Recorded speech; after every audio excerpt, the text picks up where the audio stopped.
మనం ధైర్యంగా దృఢంగా ఉండాలి, మన ఆలోచనని దృఢంగా ఉంచుకోవాలి. అట్లా స్వామి, ఇప్పుడు హనుమాన్ గుళ్ళకి రావాలంటే అబ్బాయిలే పోతారు కదా, అమ్మాయిలు చాలా మంది కాదు మీద పూజ అంటే బ్రహ్మచార్యము తీసుకున్నాడు ఆంజనేయ స్వామి. స్త్రీ నుంచి అమ్మ నుంచే వచ్చాడు ఆంజనేయ స్వామి. కాకపోతే ఏంటంటే బ్రహ్మచార్యం వహించాడు. అంటే ఏ స్త్రీని కూడా ఆయన ముట్టుకున్నది లేదు. చాలా తక్కువ.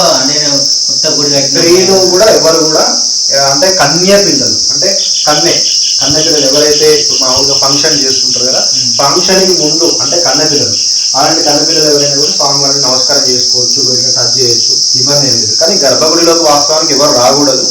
అది కన్నె పిల్లల మగవాళ్ళ ఎవరు కూడా స్వామివారికి ఏ స్వామిని కూడా ముట్టుకోకూడదు గర్భగుడిలో.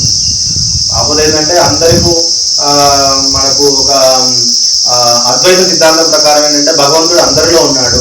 అంటే ఆ వృక్షంలో ఉన్నాడు, ఈ పిల్లర్లో ఉన్నాడు, ఆ బాక్సులో ఉన్నాడు, ఇందులో ఉన్నాడు. అద్వైతం అట్లా బోధిస్తుంది. ఆదిశంకరాచార్యులు వారు అద్వైతం సిద్ధాంతం అండి. ద్వైతము అద్వైతం. ద్వైతం అంటేనేమో దేవతలు మాత్రమే, ఇప్పుడు ఆ దేవతలు ఒక పండితులు మాత్రమే ముట్టుకునే విధంగా ఉంటుంది. లేదంటే దేవతలు వేరు, మనుషులు వేరు, రాక్షసులు వేరు, ఈ విధంగా ఉంటుంది అన్నమాట అద్వైత సిద్ధాంతం. అద్వైతం ఏంటంటే మొత్తం అంతా సమానం, ప్రతి చరాచర అంతా కూడా సమానంగా భావిస్తుంది అద్వైత సిద్ధాంతం. కాబట్టి అద్వైత సిద్ధాంతం ప్రకారము కన్య స్త్రీలు, కన్నెపిల్లలు ఎవరైనా కూడా ముట్టుకోవచ్చు. స్వామివారి చందనం కూడా, సింధూరం కూడా మనం వేపించుకోవచ్చు. ఇక తర్వాతకి ఎప్పుడైతే ఫంక్షన్ రజస్వల ఎప్పుడైతే స్త్రీలు అవుతారో ఆ క్షణం నుంచి మళ్ళీ వాళ్ళకు అధికారం లేదు. దాదాపు ఒక వాళ్ళు బయట నుంచి దండం పెట్టుకోవచ్చు, కానీ స్వామివారి ఇంటి పరిస్థితులు కూడా ముట్టుకోరాదు.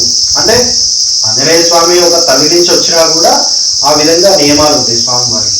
ఆ నియమాలని మనము క్రాస్ చేయకూడదు, ముట్టుకోకూడదు. ఎవరైనా ముట్టుకోకూడదు. మగవాళ్ళైనా కూడా మాంసాహారం, మద్యపానం చేయించేవారు ఎట్టి పరిస్థితుల్లో కూడా ఏ దేవతలు కూడా ముట్టుకోరు వాస్తవం. ఎందుకంటే భగవంతుడిలో ఒక సాత్వికం, ఒక శాకాహారం తీసుకున్న వాళ్ళంతా సాత్వికంగా మనం పూజ చేస్తాం.